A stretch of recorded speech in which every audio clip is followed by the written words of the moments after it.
Okay, so this is going to be the last thing before we start going into some free body diagrams and doing some more examples. So this isn't supposed to be confused with the later examples because those are just going to be a bunch of examples at the very end. These examples are going to be very particular and just trying to stress certain points at least. So.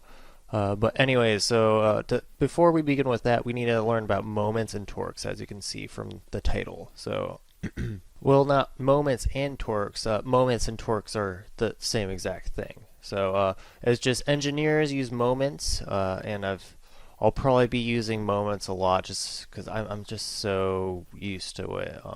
And then physicists use torque.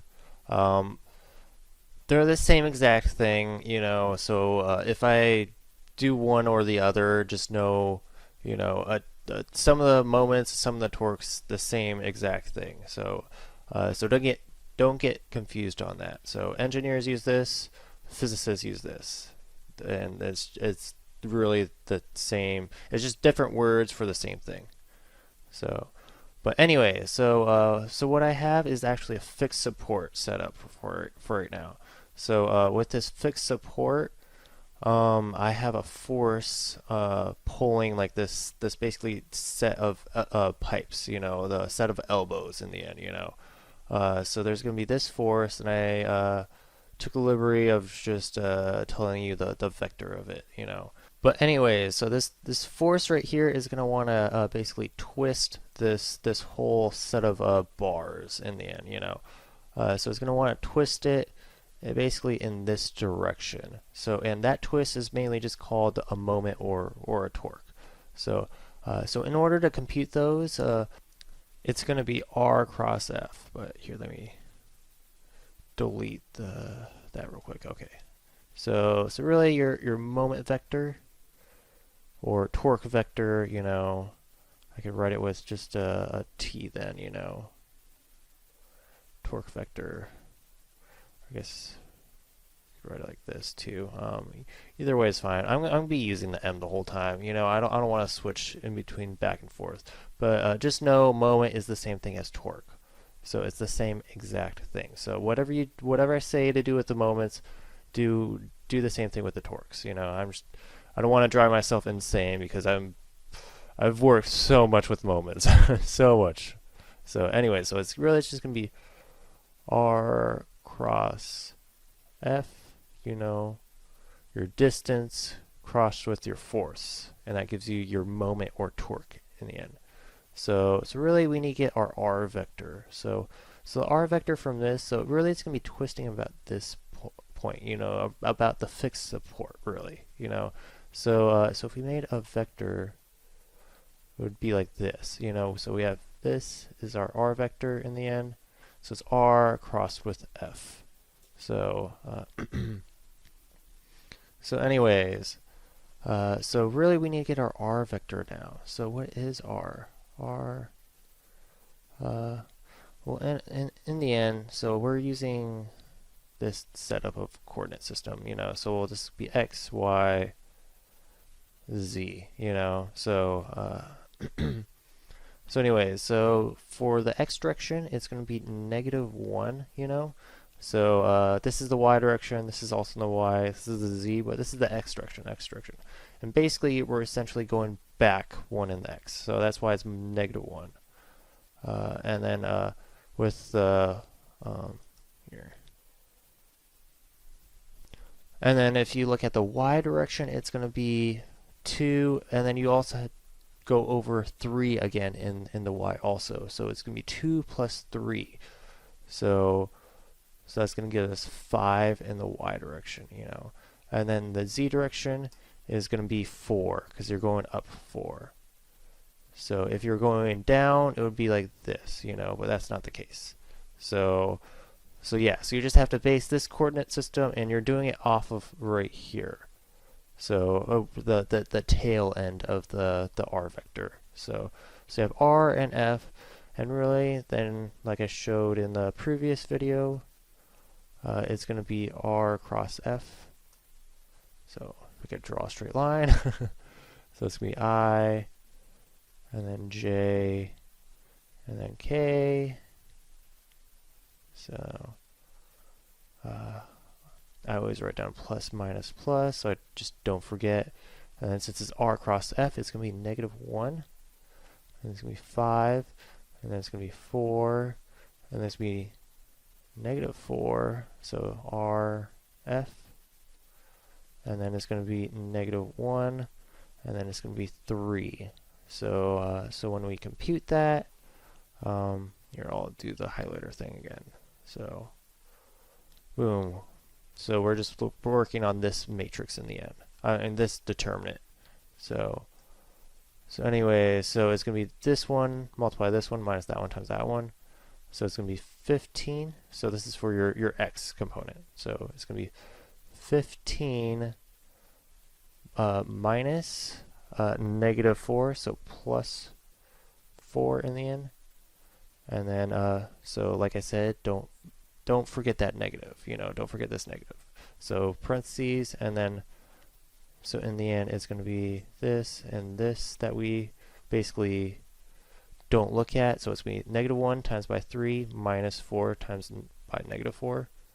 So really, in the end, it's going to be -3, and then plus 16. And then you're going to have, so again, if we do this, block that off, we're working with the z direction. So it's going to be -1 times by -1,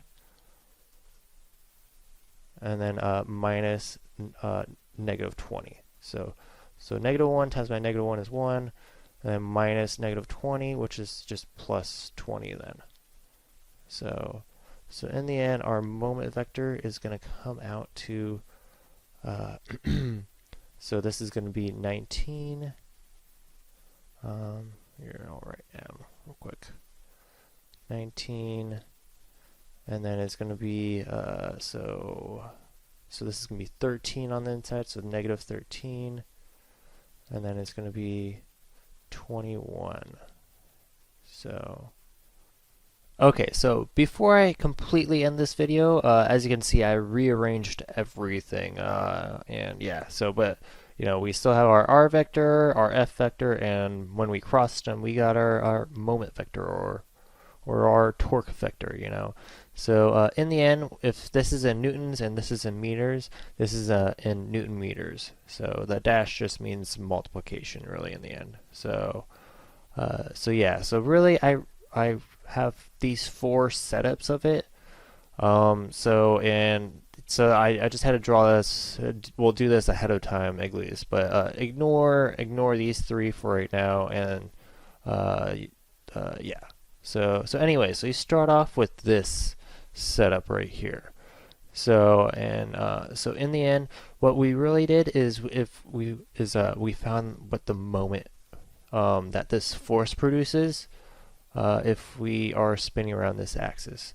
So what happens is we can actually move this force vector to right here, but to make it still the same thing in the end, or in other words, equivalent, we have to impose a moment vector right here. So so I'm just going to draw my moment vectors like this. So this is m. So really, if in a lot of books they draw their moment vectors like this, and then they basically draw this around it. So really, this is like basically the right hand rule, and all it really is it's just backwards from the previous right hand rule that I showed you. So instead of curling your fingers in the direction that it would be spinning in, you point your thumb in the direction of the vector, and then you curl your fingers, and that's the way it's going to be spinning in. So if you point your thumb in this direction, well, your right hand's thumb in this direction, and you curl your fingers, they'll go in this direction. So it will be like in front and then behind, in front and then behind. So anyways, but I'm going to draw my moment vectors like this. So this is a little too much. This is what you'd see in books, and I'm not a computer, so I'm not going to draw that every time. So anyway, so you have your moment vector like this, So all we really did is we just moved this force to the point that we're spinning around, but in order to make it equivalent, then we had to impose the moment there. So anyways, so really, if we're gonna continue this on, since this is a fixed support right here, meaning it's like attached to a wall, if we get rid of that even, really a fixed support is gonna have basically force, an x, y, z force, and also a moment in the x, a moment in the y, and moment in the z. So really that just means that you have a force vector, and a moment vector. So your force vector is just going to be equal and opposite if you're going to draw it on here.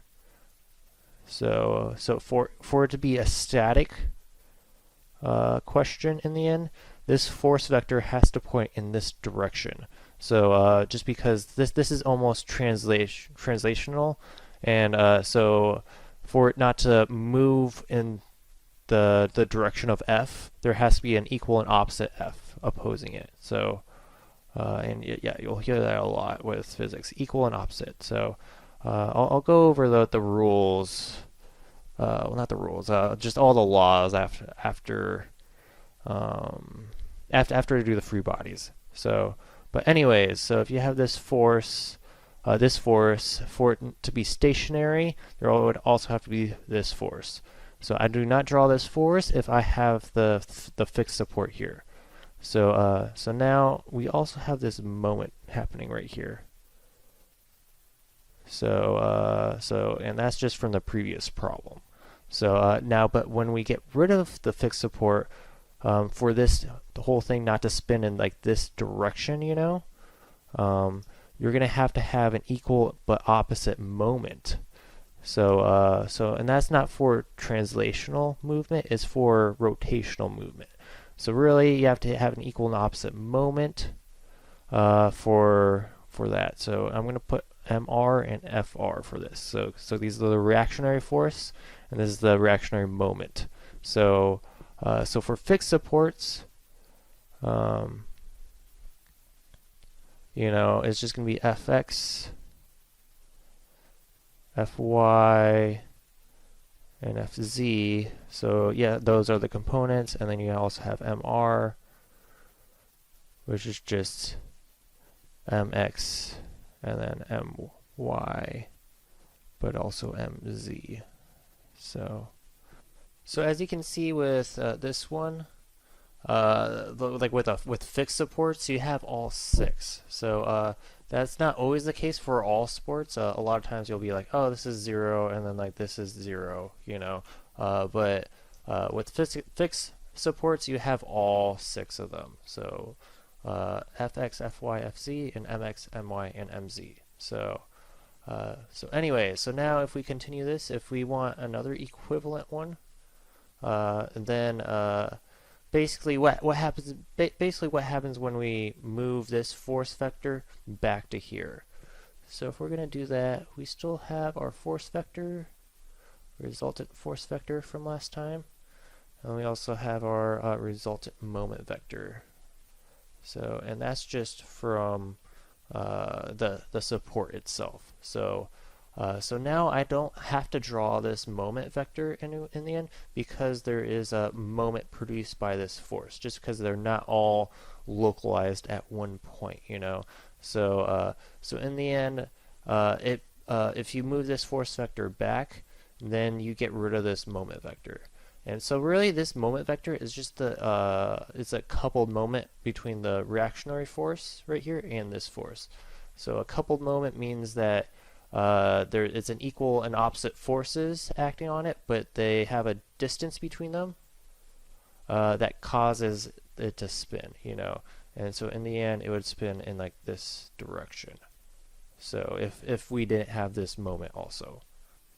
So in the end, as you can see, all 4 of these are equivalent in the end.